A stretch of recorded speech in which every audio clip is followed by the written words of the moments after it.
Hello everyone, welcome back. Study ম্যাথমেটিক্সের প্রত্যেকে স্বাগত জানিয়ে ক্লাস 6 থেকে chapter 6 page number 85 video part number আজকে 31 করব।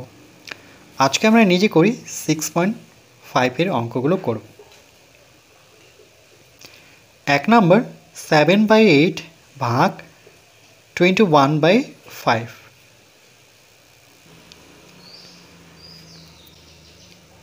সমান 7/8 ভাগটাকে যখন আমরা গুণে প্রকাশ করব তখন এর ডান দিকে যে ভগ্নাংশটি আছে সেটি লব হর হয়ে যাবে, হর লব হয়ে যাবে। অর্থাৎ 5 উপরে লিখব, 21কে নিচে লিখব।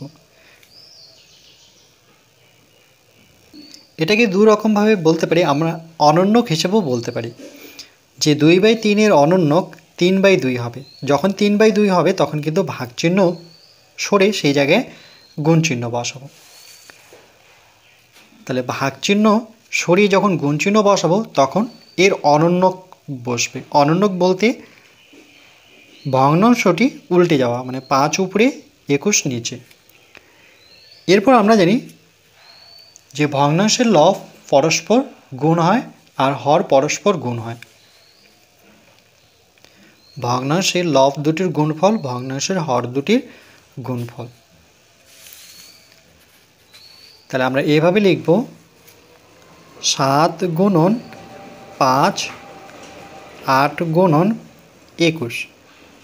এবার যদি আমরা কাটাকাটি করি, 7-এর ঘরে নামতা পড়লে 7 7, 7-এর ঘরে নামতা পড়লে 3 7 21। তাহলে এখানে 1 লেখা না লেখা সমান, তাহলে লিখব 5 8 গুণন 3 ইকুয়াল, উপরে আছে 5 আর নিচে 3 আসছে 24। এটি আমাদের উত্তর।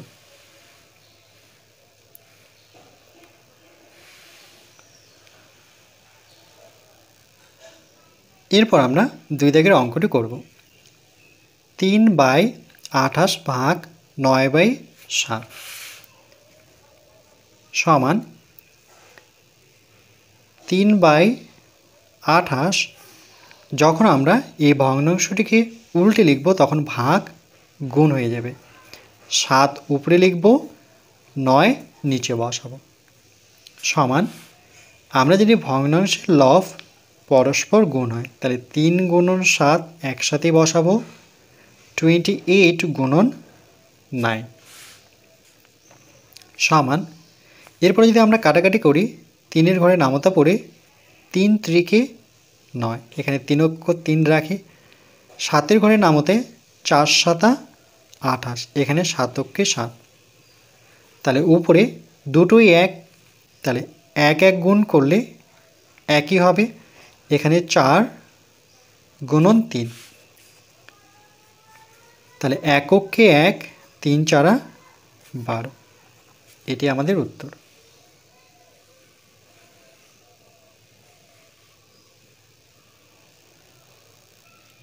এরপর আমরা 3 দাগের অঙ্কটি করব। 5 পূর্ণ 2/3 ভাগ 1/6।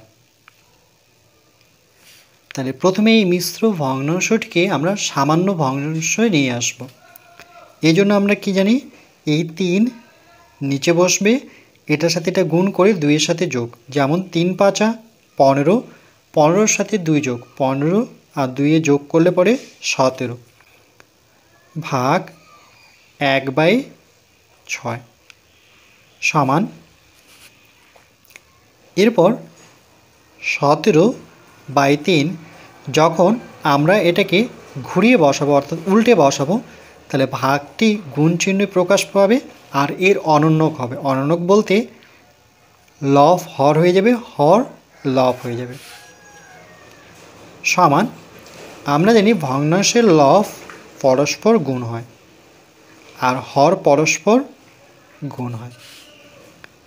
সমান, এখানে দেখো আমরা কাটাকাটি যদি করি 3 দিয়ে, 3 দুগুণে 6, তাহলে 17 গুণন 2 আর এখানে পড়ে থাকলো 1, 1 লেখা না লেখা সমান, তাহলে 17 দুগুণে 34।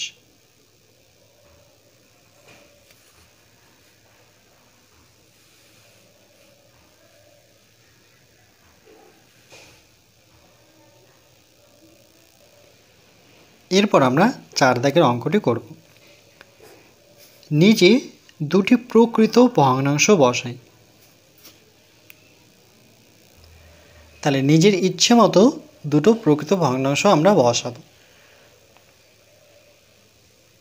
উপরে 4 বসালাম। মনে রাখবে প্রকৃত ভগ্নাংশর যে বৈশিষ্ট্য, লব সবসময় হরের থেকে ছোট হবে। যেমন আমি নিচে 5 বসাতে পারি, 6 বসাতে পারি, 7 বসাতে পারি, 4-এর থেকে বড় সংখ্যা বসাতে হবে। তো আমি 7 বসালাম। আবার এখানে একটি ভগ্নাংশ নিই, সেটিও কিন্তু প্রকৃত ভগ্নাংশ। আমি যদি 2 বসাই তাহলে নিচে কিন্তু 1 বসাতে পারবো না, আমাকে 2-এর থেকে বড় সংখ্যা বসাতে হবে। হয় 3 বসাই, 4 বসাই, 5 বসাতে পারি, 6 বসাতে পারি। তো আমি নিজের ইচ্ছে মতো 5 বসালাম। তাহলে দুটো ভগ্নাংশ এরকম আসলো, 4/7 ভাগ 2/5। এটাকে যদি আমরা একই লাইনে করি তাহলে 4/7 ভাগটাকে যখন গুণে প্রকাশ করব তখন এই ভগ্নাংশটি উল্টে যাবে, 5 উপরে 2 নিচে, সমান। আমরা জানি ভগ্নাংশের লব পরস্পর গুণ হয়, ভগ্নাংশের হর পরস্পর গুণ হয়। 2 দিয়ে আমরা 4কে কাটতে পারি, 2 দুগুণে 4। তাহলে 2 গুণন 5 নিচে 7 সমান 5 দুগুণে 10 নিচে 7। তাহলে 10/7 এটাকে আবার আমরা, যেহেতু অপ্রকৃত ভগ্নাংশ আসলো, এটিকে আমরা মিশ্র ভগ্নাংশে নিয়ে আসবো। তাহলে এর জন্য কী করতে হবে, আমাদের 7 দিয়ে 10কে ভাগ করব। 1 ঘর যাব, প্রথমে 7কে 7 বসাবো, 10 থেকে 7 বিয়োগ করলে পরে 3 পাবো। এই 3 ভাগ ফলে আমরা একটি লাইন টেনে উপরে 3 বসাবো, নিচে 7 বসাবো। তাহলে 1 পূর্ণ 3-এর 7, 1 পূর্ণ 3/7, এটি হচ্ছে আমাদের উত্তর।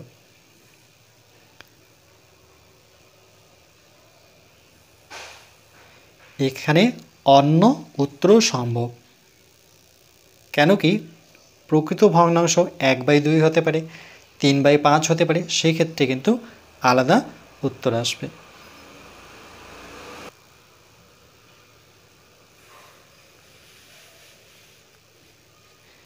এরপর পরবর্তী পার্ট নাম্বার 32-তে আমরা পেজ নাম্বার 86 করব।